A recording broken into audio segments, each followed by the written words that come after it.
ಯಾವನು ಇಬ್ಬರು ಯಜಮಾನರಿಗೆ ಸೇವೆ ಮಾಡಲಾರನು. ಅವನು ಒಬ್ಬನನ್ನು ದ್ವೇಷಿಸಿ ಮತ್ತೊಬ್ಬನನ್ನು ಪ್ರೀತಿಸುವನು, ಇಲ್ಲವೇ ಒಬ್ಬನನ್ನು ಹೊಂದಿಕೊಂಡು ಮತ್ತೊಬ್ಬನನ್ನು ತಾತ್ಸಾರ ಮಾಡುವನು. ನೀವು ದೇವರನ್ನೂ ಧನವನ್ನೂ ಕೂಡ ಸೇವಿಸಲಾರಿರಿ ಎಂದು ಹೇಳಿದ ಯೇಸು ಕ್ರಿಸ್ತನ ಸುಮಧುರವಾದ ನಾಮದಲ್ಲಿ ನಿಮ್ಮನ್ನು ಸಮಗ್ರ ಸತ್ಯವೇದ ಅಧ್ಯಯನದ ಈ ಕಾರ್ಯಕ್ರಮಕ್ಕೆ ಪ್ರೀತಿಯಿಂದ ಸ್ವಾಗತಿಸುತ್ತೇನೆ. ಪ್ರಿಯರೇ, ಕಳೆದ ಕಾರ್ಯಕ್ರಮದಲ್ಲಿ ನಾವು ಇಬ್ರಿಯರಿಗೆ ಬರೆದ ಪತ್ರಿಕೆಯ 11ನೇ ಅಧ್ಯಾಯವನ್ನು ಆರಂಭಿಸಿ ಅದರ ಮೊದಲಿನ 2 ವಚನಗಳನ್ನು ಧ್ಯಾನ ಮಾಡಿಕೊಂಡು ನಂಬಿಕೆಯ ವಿಷಯವನ್ನು ಪ್ರಸ್ತಾಪಿಸುವ ಹಲವಾರು ದೇವಭಕ್ತರ ಹೇಳಿಕೆಗಳನ್ನು ಧ್ಯಾನಿಸಿದೆವು. ನಂಬಿಕೆಯು ನಾವು ನಿರೀಕ್ಷಿಸುವಗಳ ವಿಷಯವಾಗಿ ಭರವಸದಿದ್ದಿರುವುದು, ಕಣ್ಣಿಗೆ ಕಾಣದವುಗಳನ್ನು ನಿಜವೆಂದು ತಿಳಿದುಕೊಳ್ಳುವುದೂ ಆಗಿದೆ ಎಂಬುದನ್ನು ನೋಡಿಕೊಂಡೆವು. ಇಂದು ನಾವು ಇಬ್ರಿಯರಿಗೆ ಬರೆದ ಪತ್ರಿಕೆ 11ನೇ ಅಧ್ಯಾಯದ 3ನೇ ವಚನದಿಂದ 5ನೇ ವಚನಗಳನ್ನು ಧ್ಯಾನ ಮಾಡಲಿದ್ದೇವೆ. ಇಂದಿನ ಅಧ್ಯಯನದಲ್ಲಿ ಹೇಬೇಲನ, ಹಾನೋಕನ ಮತ್ತು ನೋಹನ ನಂಬಿಕೆಯ ಕುರಿತು ಧ್ಯಾನಿಸಲಿದ್ದೇವೆ. ಈ ಧ್ಯಾನವು ನಮ್ಮ ನಂಬಿಕೆಯನ್ನು ಬಲಪಡಿಸುವಂಥದ್ದಾಗಲಿ ಎಂದು ಪ್ರಾರ್ಥನೆಯೊಂದಿಗೆ ಇಂದಿನ ಧ್ಯಾನವನ್ನು ಆರಂಭಿಸೋಣ. ದೇವರ ಪರಿಶುದ್ಧ ನಾಮಕ್ಕೆ ಸ್ತುತಿ ಸ್ತೋತ್ರವನ್ನು ಸಲ್ಲಿಸುತ್ತಾ ನಮ್ಮ ರಕ್ಷಕನಾದ ಯೇಸು ಕ್ರಿಸ್ತನ ಹೆಸರಿನಲ್ಲಿ ನಿಮ್ಮನ್ನು ವಂದಿಸಿ ಇಂದಿನ ವಾಕ್ಯ ಧ್ಯಾನಕ್ಕೆ ಬಹು ಪ್ರೀತಿಯಿಂದ ಸ್ವಾಗತಿಸುತ್ತೇನೆ. ಇಂದು ನಾವು ಇಬ್ರಿಯರಿಗೆ ಬರೆದ ಪತ್ರಿಕೆ 11ನೇ ಅಧ್ಯಾಯದ 3ನೇ ವಚನದಿಂದ 5ನೇ ವಚನದವರೆಗೆ ಧ್ಯಾನ ಮಾಡಿಕೊಳ್ಳೋಣ. ಧ್ಯಾನ ಮಾಡಲಿರುವ ಪ್ರತಿಯೊಂದು ಹಂತದಲ್ಲಿಯೂ ತಂದೆಯಾದ ದೇವರ ಮಾರ್ಗದರ್ಶನ ಹಾಗೂ ಆತನ ಕೃಪೆಯನ್ನು ಆಶ್ರಯಿಸಿಕೊಂಡವರಾಗಿ ಇಂದಿನ ವಾಕ್ಯ ಧ್ಯಾನದಲ್ಲಿ ನಾವು ಮುಂದೆ ಸಾಗೋಣ. ದಯಮಾಡಿ ಈಗ ನಿಮ್ಮ ಸತ್ಯವೇದದಲ್ಲಿ ನನ್ನೊಂದಿಗೆ ಇಬ್ರಿಯರಿಗೆ ಬರೆದ ಪತ್ರಿಕೆ 11ನೇ ಅಧ್ಯಾಯ 3ನೇ ವಚನವನ್ನು ಗಮನಿಸಿರಿ. ಅಲ್ಲಿ ನಾವು ಹೀಗೆ ನೋಡುತ್ತೇವೆ: ಲೋಕಗಳು ದೇವರ ಮಾತಿನಿಂದ ನಿರ್ಮಿತವಾದವೆಂದು ನಂಬಿಕೆಯಿಂದಲೇ ನಾವು ತಿಳಿದುಕೊಂಡು, ಕಾಣಿಸುವ ಈ ಜಗತ್ತು ದೃಶ್ಯ ವಸ್ತುಗಳಿಂದ ಉಂಟಾಗಲಿಲ್ಲವೆಂದು ಗ್ರಹಿಸುತ್ತೇವೆ ಎಂಬುದಾಗಿ. ಕರ್ತನಲ್ಲಿ ನನ್ನ ಪ್ರಿಯ ದೇವಜನರೇ, ಈ ವಿಶ್ವದ ಉತ್ಪತ್ತಿಗೆ 2 ವಿವರಣೆಗಳು ಇರ್ತವೆ. ಮೊದಲನೆಯದು ಊಹಾಪೋಹ ಹಾಗೂ 2ನೆಯದು ಪ್ರಕಟಣೆ ಎಂಬುದಾಗಿ. ನೋಡಿರಿ, ಊಹಾಪೋಹವು ಅನೇಕ ಶಾಸ್ತ್ರಗಳನ್ನು ಹೊಂದಿರುತ್ತದೆ ಮತ್ತು ಅವುಗಳಲ್ಲಿ ಈಗಾಗಲೇ ಅನೇಕ ಶಾಸ್ತ್ರಗಳು ತೊರೆಯಲ್ಪಟ್ಟಿವೆ. ಸದ್ಯದಲ್ಲಿ ವಿಕಸನದ ಶಾಸ್ತ್ರವೂ ಮಾತ್ರ ಉಳಿದುಕೊಂಡಿದೆ. ಆದರೆ ಇತ್ತೀಚೆಗೆ ಅದು ತನ್ನ ಶೈಲಿಯನ್ನು, ಬೆಲೆಯನ್ನು ಕಳೆದುಕೊಳ್ಳುತ್ತಾ ಇದೆ. ಅದನ್ನು ಕೇವಲ ಒಬ್ಬ ನಾಸ್ತಿಕನೂ ಮಾತ್ರ ಹಿಡಿದುಕೊಳ್ಳಬಹುದು ಮತ್ತು ವಿಶೇಷವೇನೆಂದರೆ ಅವನಿಗೂ ಅದನ್ನು ಹಿಡಿದುಕೊಳ್ಳಲು ಹೆಚ್ಚು ನಂಬಿಕೆ ಬೇಕಾಗುತ್ತದೆ. ಹೇಗೂ ಅದು ಊಹಾಪೋಹವಾಗಿದೆಯಷ್ಟೇ. ಕರ್ತನಲ್ಲಿ ನನ್ನ ಪ್ರಿಯ ದೇವಜನರೇ, ಲೋಕಗಳು ದೇವರ ಮಾತಿನಿಂದ ನಿರ್ಮಿತವಾದವೆಂದು ನಂಬಿಕೆಯಿಂದಲೇ ನಾವು ತಿಳಿದುಕೊಂಡು ಎಂಬುದಾಗಿ ನೋಡುವಾಗ, ನಿಜವಾಗಿಯೂ ಅದು ಯುಗಗಳು ದೇವರ ವಾಕ್ಯದಿಂದ ಸ್ಥಾಪಿತವಾದವು ಎಂಬುದಾಗಿ ಸಹ ಓದಬಹುದು. ದೇವರ ವಾಕ್ಯವು ಸಜೀವವಾದದ್ದು, ಕಾರ್ಯಸಾಧಕವಾದದ್ದು, ಯಾವ ಇಬ್ಬಾಯಿ ಕತ್ತಿಗಿಂತಲೂ ಹದವಾದದ್ದು ಎಂಬುದಾಗಿ ನಾವು ದೇವರ ವಾಕ್ಯದಲ್ಲಿ ನೋಡುತ್ತೇವೆ. ಹೌದು ಪ್ರಿಯರೇ, ದೇವರ ವಾಕ್ಯವು ಅಣು ಬಾಂಬಿಗಿಂತಲೂ ಬಲವುಳ್ಳದ್ದಾಗಿದೆ. ಯಾಕಂದರೆ ಅದು ಜೀವಿತಗಳನ್ನು ಮಾರ್ಪಡಿಸಲು ಬಲವನ್ನು ಹೊಂದಿರುತ್ತದೆ. ನಾನು ಮತ್ತು ನೀವು ದೇವರ ವಾಕ್ಯದ ಬಳಿಗೆ ಬರುವಾಗ, ಆದಿಕಾಂಡ ಪುಸ್ತಕ 1ನೇ ಅಧ್ಯಾಯ 1ನೇ ವಚನದಲ್ಲಿ ಹೇಳಿರುವಂಥ ಆದಿಯಲ್ಲಿ ದೇವರು ಆಕಾಶವನ್ನು ಭೂಮಿಯನ್ನು ಉಂಟುಮಾಡಿದನು ಎಂಬ ಈ ವಿಶ್ವದ ಉತ್ಪತ್ತಿಯ ಹೇಳಿಕೆಯನ್ನು ಸ್ವೀಕರಿಸಿಕೊಳ್ಳುತ್ತೇವೆ ಅಥವಾ ಅದನ್ನು ತಳ್ಳಿಹಾಕುತ್ತೇವೆ. ಅದುವೇ ಪ್ರಕಟಣೆಯಾಗಿರುವುದು. ನೋಡಿರಿ, ದೇವರನ್ನಾದರೂ ನಂಬಬೇಕು ಅಥವಾ ಊಹಾಪೋಹವನ್ನಾದರೂ ನಂಬಬೇಕು. ವಿಕಸನವು ವೈಜ್ಞಾನಿಕವಾದದ್ದಲ್ಲ. ಒಂದು ವೇಳೆ ಹಾಗೇನಾದರೂ ಇದ್ದಿದ್ದರೆ ಲೋಕದಲ್ಲಿರುವ ಎಲ್ಲ ವಿಜ್ಞಾನಿಗಳು ಅದರೊಂದಿಗೆ ಒಮ್ಮತದಲ್ಲಿರುತ್ತಿದ್ದರು. ಆದರೆ ಅದು ಹಾಗಿರುವುದಿಲ್ಲ. ಆದ್ದರಿಂದ ಪ್ರಿಯರೇ, ನಾವು ದೇವರನ್ನಾದರೂ ನಂಬಬೇಕು, ಇಲ್ಲವೇ ಊಹಾಪೋಹವನ್ನಾದರೂ ನಂಬಬೇಕು.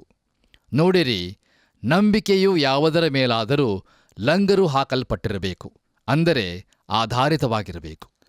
ನಂಬಿಕೆ ಅಂದರೆ ವಿಶ್ವದ ಉತ್ಪತ್ತಿಯ ವಿಷಯದಲ್ಲಿ ಗಟ್ಟಿಯಾದ ಬುನಾದಿಯನ್ನು ಹೊಂದಿರುವುದಾಗಿದೆ. ವಿಜ್ಞಾನವು ಬೆಳೆದ ಹಾಗೆ ನಾವು ನಮ್ಮ ವಿಚಾರ ಸರಣಿಯನ್ನು ಬದಲಾಯಿಸಿಕೊಳ್ಳುವುದು ಬೇಡ. ದೇವರು ಆಕಾಶವನ್ನು ಭೂಮಿಯನ್ನು ಉಂಟು ಮಾಡಿದನು ಎಂಬುದು ಬಹು ದೀರ್ಘಕಾಲದಿಂದ ಅಸ್ತಿತ್ವದಲ್ಲಿರುತ್ತದೆ. ಪ್ರಿಯ ದೇವಜನರೇ, ಈಗ ನಾವು ಕೆಲವು ವ್ಯಕ್ತಿಗಳ ನಂಬಿಕೆಯನ್ನು ಪರಿಶೀಲಿಸಲು ಹೋಗಲಿದ್ದೇವೆ. ಈ ಸಂದರ್ಭದಲ್ಲಿ ಬಹು ಸೂಕ್ತವಾಗಿರುವ ಡಾಕ್ಟರ್ ಜಿ ಕ್ಯಾಂಪಬೆಲ್ ಮೋರ್ಗನ್ ಅವರ ನಂಬಿಕೆಯ ವಿಜಯೋತ್ಸವಗಳು ಎಂಬ ಪುಸ್ತಕದಿಂದ ತೆಗೆದುಕೊಳ್ಳಲ್ಪಟ್ಟಿರುವ ಒಂದು ಉಲ್ಲೇಖನವನ್ನು ನಿಮ್ಮ ಮುಂದೆ ಇಡಲು ನಾನು ಬಯಸುತ್ತೇನೆ. ಅದು ಹೀಗಿದೆ: ಜೀವಿತವು ನಂಬಿಕೆಯಿಂದ ಒಡೆತನ ಮಾಡಲ್ಪಟ್ಟಿರಬೇಕು, ಸಂದೇಹದಿಂದಲ್ಲ. ಅದು ಸದಾಕಾಲಕ್ಕೂ ನಿರೀಕ್ಷೆಯಿಂದ ಬೆಳಗಿರಬೇಕು, ಎದೆಗುಂದುವಿಕೆಯಿಂದ ಕತ್ತಲಾಗಿರಬಾರದು, ಮತ್ತು ಅದರ ಚಟುವಟಿಕೆಯಲ್ಲಿ ಪ್ರೀತಿಯು ಅನ್ಯೋನ್ಯತೆಯಲ್ಲಿ ಅಭ್ಯಾಸಿಸಲ್ಪಡಬೇಕು ಎಂಬುದಾಗಿ. ಕರ್ತನಲ್ಲಿ ಪ್ರಿಯರೇ, ನಮ್ಮ ವಾಕ್ಯ ಭಾಗದಲ್ಲಿನ ವ್ಯಕ್ತಿಗಳನ್ನು ನಾವು ಪರಿಶೀಲಿಸುತ್ತಾ ಹೋದಂತೆ ಈಗಾಗಲೇ ನೋಡಿದಂಥ ಉಲ್ಲೇಖನವು ನಿದರ್ಶಿಸಲ್ಪಟ್ಟಿರುವುದನ್ನು ನೋಡಲಿದ್ದೇವೆ. ನಂಬಿಕೆಯನ್ನು ಒಂದು ಪೆಟ್ಟಿಗೆಯಲ್ಲಿ ಹಾಕಿಟ್ಟು ಅದನ್ನೇ ನೋಡಿಕೊಂಡು ಇರಲು ಅದು ವಜ್ರವಾಗಿರುವುದಿಲ್ಲ. ಈ ಕಾರಣದಿಂದಾಗಿ ಈ ಅಧ್ಯಾಯವನ್ನು ನಂಬಿಕೆಯ ವೀರರ ಪಟ್ಟಿ ಎಂಬುದಾಗಿ ಕರೆಯಲು ನನಗೆ ಮನಸ್ಸಿರುವುದಿಲ್ಲ. ನೋಡಿರಿ, ಈ ಸ್ತ್ರೀ ಪುರುಷರ ಜೀವನದ ಸಂದಿಗ್ಧ ಪರಿಸ್ಥಿತಿಗಳಲ್ಲಿ ನಂಬಿಕೆಯು ಕ್ರಿಯೆ ಮಾಡುತ್ತಿತ್ತು. ನಂಬಿಕೆಯು ನಾವು ಶೋಕೇಸ್ನಲ್ಲಿ ಪ್ರದರ್ಶನಕ್ಕಾಗಿ ಇಟ್ಟಿರುವ ಅಥವಾ ಇಡಬಹುದಾದ ವಸ್ತುವಾಗಿರುವುದಿಲ್ಲ. ನಂಬಿಕೆಯು ದೇವರ ವಾಕ್ಯದ ಮೇಲೆ ನೆಲೆಸುವಂಥದ್ದಾಗಿದೆ. ಕರ್ತನಲ್ಲಿ ಪ್ರಿಯ ಸಹೋದರ ಸಹೋದರಿಯರೇ, ನಾವು ನೋಡಲಿಕ್ಕಿರುವ ಈ ಭಾಗದಲ್ಲಿ 3 ವ್ಯಕ್ತಿಗಳ ಅನುಭವವನ್ನು ಕೊಡಲಾಗಿದೆ. ಆ 3 ವ್ಯಕ್ತಿಗಳು ಜಲಪ್ರಳಯಕ್ಕಿಂತ ಮುಂಚೆ ಜೀವಿಸಿದವರಾಗಿರುವರು. ಅವರಲ್ಲಿ ಮೊದಲನೆಯವನು ಹೇಬೇಲನು. ಅವನಲ್ಲಿ ನಂಬಿಕೆಯ ಮಾರ್ಗ ಅಂದರೆ ವೇ ಆಫ್ ಫೇತ್ ಇರುತ್ತದೆ. ಎರಡನೆಯದಾಗಿ ಹನೋಕನು. ಅವನಲ್ಲಿ ನಂಬಿಕೆಯ ನಡೆ ಅಂದರೆ ವಾಕ್ ಆಫ್ ಫೇತ್ ಇರುತ್ತದೆ. ಮತ್ತು ಮೂರನೆಯದಾಗಿ ನೋಹನ್ನು. ಅವನಲ್ಲಿ ನಂಬಿಕೆಯ ಸಾಕ್ಷಿ ಅಂದರೆ ವಿಟ್ನೆಸ್ ಆಫ್ ಫೇತ್ ಇರುತ್ತದೆ. ನೋಡಿರಿ ಪ್ರಿಯರೇ, ಇವರು ಜಲಪ್ರಳಯಕ್ಕಿಂತ ಮುಂಚೆ ಜೀವಿಸಿದವರಾಗಿರುವಾಗಲೂ ಆಗ ನಂಬಿಕೆಯು ಕಾರ್ಯಾಚರಣೆಯಲ್ಲಿ ಇರುವುದನ್ನು ನಾವು ನೋಡಬಹುದು. ಈ ಮನುಷ್ಯರು ನಂಬಿಕೆಯಿಂದ ನಡೆದರು, ನಂಬಿಕೆಯಿಂದ ಜೀವಿಸಿದರು ಮತ್ತು ನಂಬಿಕೆಯಿಂದ ರಕ್ಷಿಸಲ್ಪಟ್ಟರು. ದೇವರ ನಾಮಕ್ಕೆ ಸ್ತೋತ್ರವಾಗಲಿ.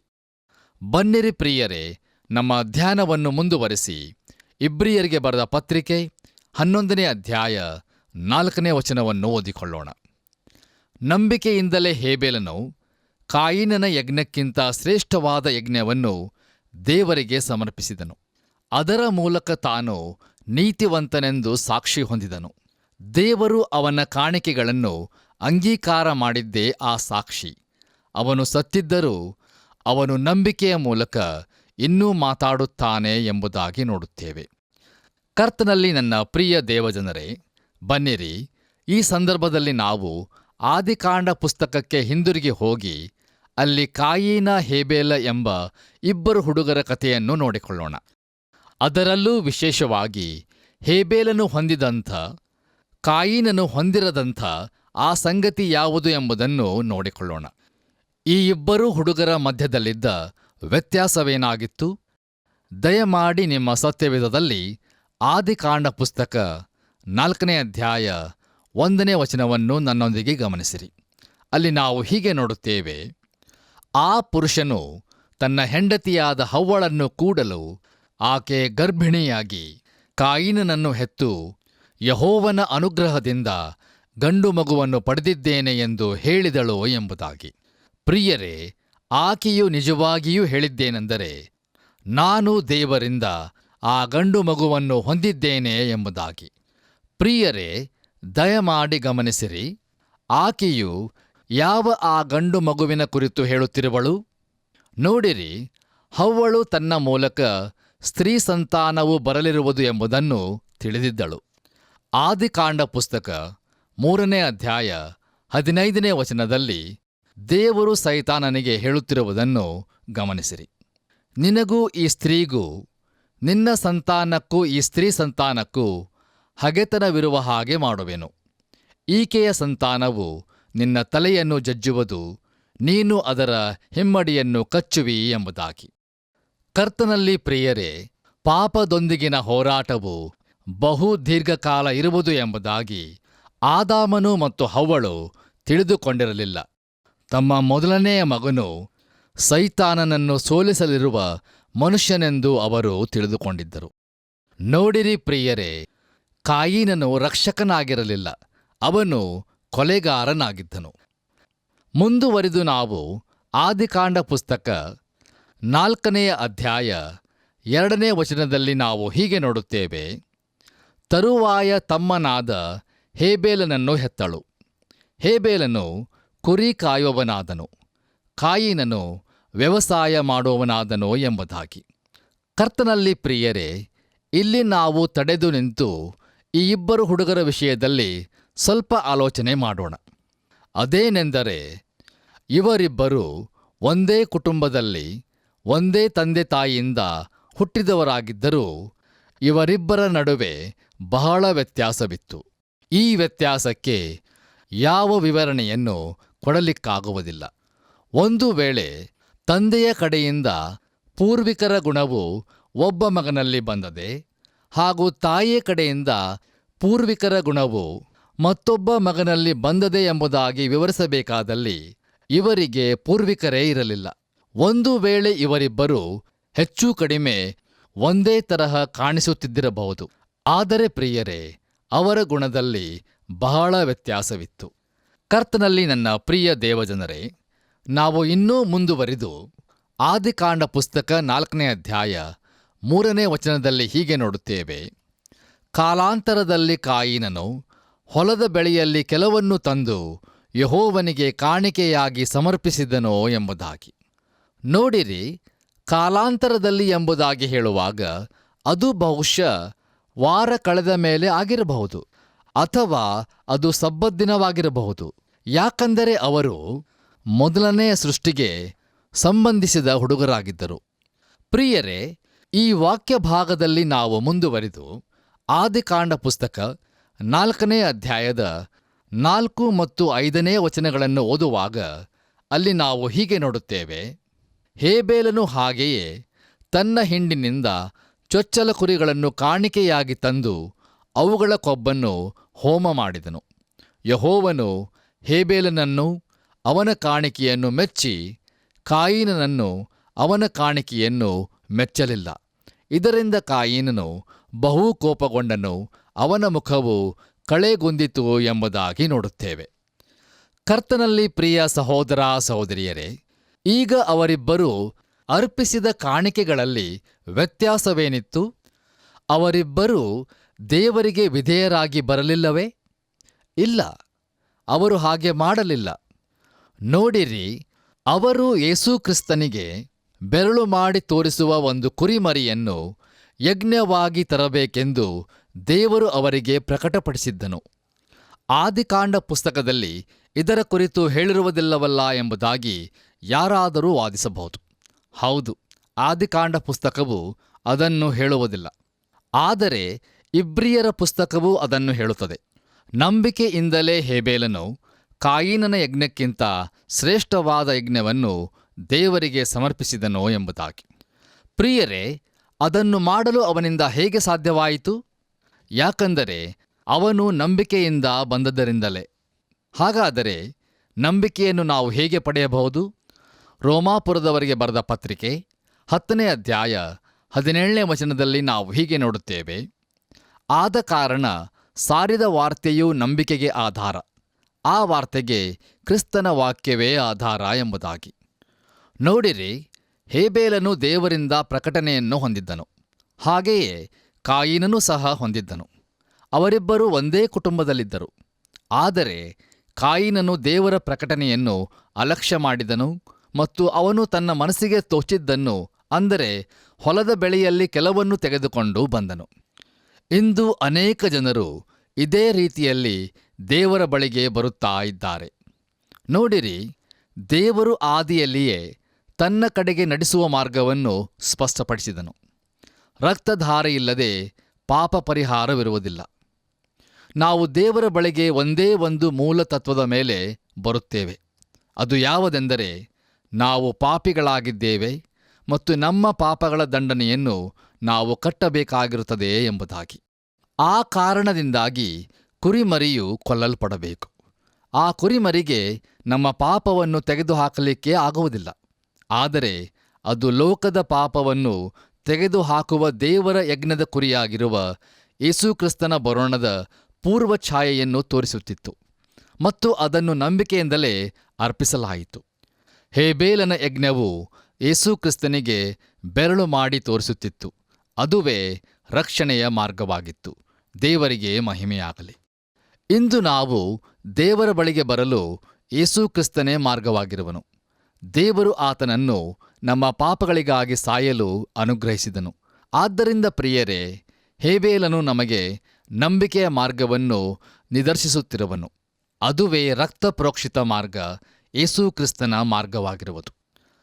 ಬನ್ನಿರಿ ಪ್ರಿಯರೇ, ನಮ್ಮ ಅಧ್ಯಯನವನ್ನು ಮುಂದುವರಿಸಿ ಇಬ್ರಿಯರಿಗೆ ಬರೆದ ಪತ್ರಿಕೆ 11ನೇ ಅಧ್ಯಾಯ 5ನೇ ವಚನವನ್ನು ಓದಿಕೊಳ್ಳೋಣ. ಅಲ್ಲಿ ನಾವು ಹೀಗೆ ನೋಡುತ್ತೇವೆ: ಹನೋಕನು ಮರಣವನ್ನು ಅನುಭವಿಸದೆ ಒಯ್ಯಲ್ಪಟ್ಟದ್ದು ನಂಬಿಕೆಯಿಂದಲೇ. ಅವನನ್ನು ದೇವರು ತೆಗೆದುಕೊಂಡು ಹೋದದ್ದರಿಂದ ಅವನು ಯಾರಿಗೂ ಸಿಕ್ಕಲಿಲ್ಲ. ಅವನು ಒಯ್ಯಲ್ಪಡುವುದಕ್ಕಿಂತ ಮೊದಲು ದೇವರಿಗೆ ಮೆಚ್ಚಿಕೆಯಾದವನಾಗಿದ್ದನೆಂದು ಸಾಕ್ಷಿ ಉಂಟು ಎಂಬುದಾಗಿ. ಪ್ರಿಯ ದೇವಜನರೇ, ಆದಿಕಾಂಡ ಪುಸ್ತಕದ 5ನೇ ಅಧ್ಯಾಯದಲ್ಲಿ ಮೊಟ್ಟಮೊದಲನೇ ಬಾರಿಗೆ ಹನೋಕನ ಕುರಿತು ನಮೂದಿಸಿರುವುದನ್ನು ನಾವು ನೋಡುತ್ತೇವೆ ಮತ್ತು ಅದು ಒಂದು ದುಃಖದ ಅಧ್ಯಾಯವಾಗಿರುತ್ತದೆ. ಆದಿಕಾಂಡ ಪುಸ್ತಕ 5ನೇ ಅಧ್ಯಾಯ 1ನೇ ವಚನದಲ್ಲಿ ನಾವು ಹೀಗೆ ನೋಡುತ್ತೇವೆ: ಆದಾಮನ ವಂಶದವರ ಚರಿತ್ರೆಯು. ದೇವರು ಸೃಷ್ಟಿಕಾಲದಲ್ಲಿ ಮನುಷ್ಯನನ್ನು ತನ್ನ ಹೋಲಿಕೆಗೆ ಸರಿಯಾಗಿ ಉಂಟು ಮಾಡಿದನು ಎಂಬುದಾಗಿ. ಆದಾಮನು 130 ವರ್ಷದವನಾದಾಗ ಸೇತ್ ಎಂಬ ಮಗನನ್ನು ಪಡೆದನು. ನಂತರ ಆದಾಮನು ಸತ್ತನು ಮತ್ತು ಸೇತನು ಜೀವಿಸಿ ಮಗನನ್ನು ಪಡೆದನು. ನಂತರ ಸೇತನು ಸತ್ತನು. ಆದಾಮನಲ್ಲಿ ಎಲ್ಲರೂ ಸಾಯುತ್ತಾರೆ ಎಂಬುದು ದೀರ್ಘಕಾಲದಿಂದಲೂ ಮುಂದುವರಿಯುತ್ತಾ ಇತ್ತು. ನೋಡಿರಿ, ನಾವು ಜೀವಿಸುತ್ತಿರುವ ಈ ಪ್ರಸ್ತುತ ಗಳಿಗೆಯೂ ಅದೇ ಚಿತ್ರವನ್ನು ಹೊಂದಿರುತ್ತದೆ. ಸಂಗತಿಗಳೇನೂ ಹೆಚ್ಚು ಬದಲಾಗಿರುವುದಿಲ್ಲ. ಮನುಷ್ಯನು ಇನ್ನೂ ಸಾಯುತ್ತಲೇ ಇದ್ದಾನೆ. ಕರ್ತನಲ್ಲಿ ಪ್ರಿಯ ಸಹೋದರ ಸಹೋದರಿಯರೇ, ಆದಿಕಾಂಡ ಪುಸ್ತಕದಲ್ಲಿ ನಾವು ಹನೋಕನ ವಿಷಯದಲ್ಲಿ ಓದುತ್ತೇವೆ. ಆದಿಕಾಂಡ ಪುಸ್ತಕ 5ನೇ ಅಧ್ಯಾಯ 19ರಿಂದ 24 ವಚನಗಳು ನಮಗೆ ಹನೋಕನ ಕಥೆಯನ್ನು ತಿಳಿಸುತ್ತವೆ. ಆದಿಕಾಂಡ ಪುಸ್ತಕ 5ನೇ ಅಧ್ಯಾಯವು ಒಂದು ನಿಶ್ಚಿತವಾದ ವಂಶಾವಳಿಯನ್ನು ಕೊಡುತ್ತದೆ. ಅದು ಒಂದು ನಿರ್ದಿಷ್ಟವಾದ ರೇಖೆಯನ್ನು ಅನುಸರಿಸುತ್ತದೆ. ನೋಡಿರಿ, ಎಲ್ಲರೂ ಗಂಡು ಹೆಣ್ಣು ಮಕ್ಕಳನ್ನು ಪಡೆದರು ಎಂಬುದಾಗಿ ನೋಡುತ್ತೇವೆ. ಆದರೆ ಅವರೆಲ್ಲರ ಕುರಿತಾಗಿ ಏನೂ ಹೇಳಲ್ಪಟ್ಟಿರುವುದಿಲ್ಲ. ಆದರೆ ಕೇವಲ ಒಬ್ಬ ನಿರ್ದಿಷ್ಟವಾದ ಮಗನು ಹೊರಗೆ ತೆಗೆಯಲ್ಪಟ್ಟಿರುವನು. ಅವನೇ ಯೆರೆದನ ಮಗನಾದ ಹನೋಕನು. ಕರ್ತನಲ್ಲಿ ಪ್ರಿಯರೇ, ದಯಮಾಡಿ ಗಮನವಿಟ್ಟು ಆಲಿಸಿರಿ. ಹನೋಕನು 65 ವರ್ಷದವನಾದಾಗ ಮೆತೂಷೆಲಹನನ್ನು ಪಡೆದನು. ನೋಡಿರಿ, ಹನೋಕನಿಗೆ ಇತರ ಮಕ್ಕಳಿದ್ದರು.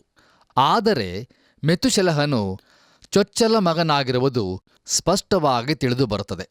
ಮೆತೂಷೆಲಹನು ಹುಟ್ಟಿದ ಮೇಲೆ ಹನೋಕನು ಗಂಡು ಹೆಣ್ಣು ಮಕ್ಕಳನ್ನು ಪಡೆದು ದೇವರ ಅನ್ಯೋನ್ಯತೆಯಲ್ಲಿ 300 ವರ್ಷ ಬದುಕಿದನು ಎಂಬುದಾಗಿ ದೇವರ ವಾಕ್ಯವು ನಮಗೆ ತಿಳಿಸುತ್ತದೆ. ಅಂದರೆ ಮೆತೂಷೆಲಹನು ಹುಟ್ಟುವ ಮೊದಲು ಹನೋಕನ ಜೀವಿತವು ಹೇಗಿತ್ತು ಎಂಬುದರ ಕುರಿತಾಗಿ ಸತ್ಯವೇದದಲ್ಲಿ ನಾವು ನೋಡುವುದಿಲ್ಲ. ಆದರೆ ಖಂಡಿತವಾಗಿಯೂ ಅವನು, ಅಂದರೆ ಹನೋಕನು, ದೇವರೊಂದಿಗೆ ನಡೆಯುತ್ತಾ ಇರಲಿಲ್ಲ. ಅವನು ಪಾಪಮಯ ಜೀವಿತವನ್ನು ಜೀವಿಸುತ್ತಾ ಇದ್ದಿರಬಹುದು ಮತ್ತು ಅದರ ಕುರಿತಾಗಿ ಯಾವ ದಾಖಲೆಗಳು ಇರುವುದಿಲ್ಲ. ಆದರೆ ಮೆತೂಷೆಲಹನನ್ನು ಪಡೆದ ಮೇಲೆ ಹನೋಕನು ದೇವರೊಂದಿಗೆ ನಡೆದನು ಎಂಬುದಾಗಿ ದೇವರ ವಾಕ್ಯವು ನಮಗೆ ತಿಳಿಸುತ್ತದೆ. ನೋಡಿರಿ, ಮೆತೂಷೆಲಹನು ಹುಟ್ಟಿದ ಮೇಲೆ ಹನೋಕನು ತನ್ನ ಜವಾಬ್ದಾರಿಕೆಯನ್ನು ಗ್ರಹಿಸಿಕೊಂಡನು ಮತ್ತು ಅದು ಅವನ ಜೀವಿತವನ್ನೇ ಬದಲಾಯಿಸಿತು. ಅವನು ದೇವರೊಂದಿಗೆ ನಡೆಯಲು ಆರಂಭಿಸಿದನು. ಮನೆಯಲ್ಲಿ ಒಂದು ಚಿಕ್ಕ ಮಗುವಿನ ಪ್ರಸನ್ನತೆಯು ನಮ್ಮ ಜೀವನ ಶೈಲಿಯನ್ನು ಮಾರ್ಪಡಿಸದೇ ಹೋದರೆ ಬೇರೆ ಯಾವುದೂ ನಮ್ಮನ್ನು ಮಾರ್ಪಡಿಸಲು ಸಾಧ್ಯವಿಲ್ಲ. ನೋಡಿರಿ, ಒಬ್ಬ ಪ್ರಸಂಗಿಯು ನಮ್ಮ ಜೀವಿತದ ಮೇಲೆ ಪ್ರಭಾವ ಬೀರುವ ಮಾತುಗಳನ್ನು ಹೇಳದೇ ಹೋಗಬಹುದು. ಆದರೆ ಚಿಕ್ಕ ಮಕ್ಕಳು ತಾವು ಒಂದು ಮಾತನ್ನು ಆಡದೇ ಹೋದರೂ ಕೂಡ ಅವರು ದೇವರಿಗಾಗಿ ಮಾತಾಡಬಹುದಾದ ಮಾರ್ಗವನ್ನು ಹೊಂದಿರುತ್ತಾರೆ. ಹೌದು ಪ್ರಿಯರೇ, ಮೆತೂಷೆಲಹನು ಹನೋಕನ ಜೀವಿತದಲ್ಲಿ ಅದನ್ನೇ ಮಾಡಿದನು. ಹನೋಕನ ಜೀವನ ಶೈಲಿಯು ಮಾರ್ಪಾಟುಗೊಂಡಿತು.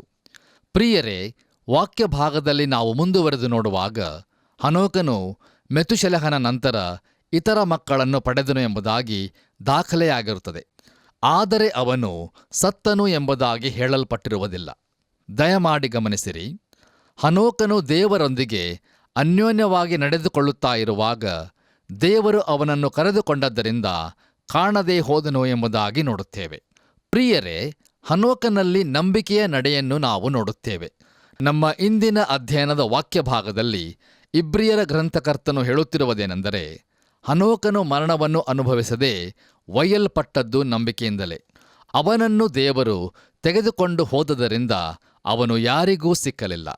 ಅವನು ಒಯ್ಯಲ್ಪಡುವುದಕ್ಕಿಂತ ಮೊದಲು ದೇವರಿಗೆ ಮೆಚ್ಚಿಕೆಯಾಗಿದ್ದನೆಂದು ಸಾಕ್ಷಿ ಉಂಟು ಎಂಬುದಾಗಿ ನೋಡುತ್ತೇವೆ. ಕರ್ತನಲ್ಲಿ ನನ್ನ ಪ್ರಿಯ ದೇವಜನರೇ, ಹನೋಕನು ಕಾಯಿದೆ ಕಾನೂನುಗಳಿಗೆ ಅನುಗುಣವಾಗಿ ನಡೆದುಕೊಳ್ಳದೆ ನಂಬಿಕೆಯಿಂದಲೇ ನಡೆದದ್ದರಿಂದ ಅವನ ನಡತೆಯು ದೇವರಿಗೆ ಮೆಚ್ಚಿಕೆಯಾಯಿತು. ಹನೋಕನು ದೇವರನ್ನು ನಂಬಿದನು ಮತ್ತು ಅವನು ದೇವರಿಗೆ ಮೆಚ್ಚಿಗೆಯಾಗುವ ರೀತಿಯಲ್ಲಿ ನಡೆದನು. ಆದ್ದರಿಂದ ದೇವರು ಅವನನ್ನು ತೆಗೆದುಕೊಂಡು ಹೋದನು. ಅವನು ಸಾಯಲಿಲ್ಲ, ಆದರೆ ಅವನು ಅನುವಾದಿಸಲ್ಪಟ್ಟನು. ಪ್ರಿಯರೇ, ಇದುವೇ ಸತ್ಯವೇದದಲ್ಲಿ ನಮೂದಿಸಲ್ಪಟ್ಟಿರುವ ಮನುಷ್ಯನ ಮೊಟ್ಟಮೊದಲನೆಯ ಎತ್ತಲ್ಪಡುವಿಕೆಯಾಗಿದೆ. ಹನೋಕನು ಈ ಲೋಕದ ದೃಶ್ಯದಿಂದ ತೆಗೆಯಲ್ಪಟ್ಟು ಒಯ್ಯಲ್ಪಟ್ಟನು. ದೇವರ ನಾಮಕ್ಕೆ ಸ್ತೋತ್ರವಾಗಲಿ. ಈ ಸಂದೇಶವನ್ನು ಆಲಿಸುತ್ತಿರುವಂಥ ನನ್ನ ಪ್ರಿಯ ಸಹೋದರ ಸಹೋದರಿಯರೇ, ನಂಬಿಕೆ ಇಲ್ಲದೆ ದೇವರನ್ನು ಮೆಚ್ಚಿಸುವುದು ಅಸಾಧ್ಯ. ದೇವರ ಬಳಿಗೆ ಬರುವವನು ದೇವರು ಇದ್ದಾನೆ ಮತ್ತು ತನ್ನನ್ನು ಹುಡುಕುವವರಿಗೆ ಪ್ರತಿಫಲ ಕೊಡುತ್ತಾನೆ ಎಂದು ನಂಬುವುದು ಅವಶ್ಯ. ನೋಡಿರಿ, ಯಾರ್ಯಾರು ಆತನನ್ನು ನಂಬುತ್ತಾರೋ, ಅಂದರೆ ಆತನ ಹೆಸರಿನಲ್ಲಿ ನಂಬಿಕೆ ಇಡುತ್ತಾರೋ, ಅವರಿಗೆ ದೇವರ ಮಕ್ಕಳಾಗುವ ಅಧಿಕಾರವನ್ನು ಕರ್ತನು ಕೊಡುತ್ತಾನೆ. ಆದ್ದರಿಂದ ಪ್ರಿಯರೇ, ದೇವರು ಅನುಗ್ರಹಿಸಿರುವ ಈ ಕೃಪಾ ಸಮಯದಲ್ಲಿ ನಂಬಿಕೆಯಿಂದ ನಾವು ಆತನ ಕೃಪಾಸನದ ಮುಂದೆ ಬರೋಣ.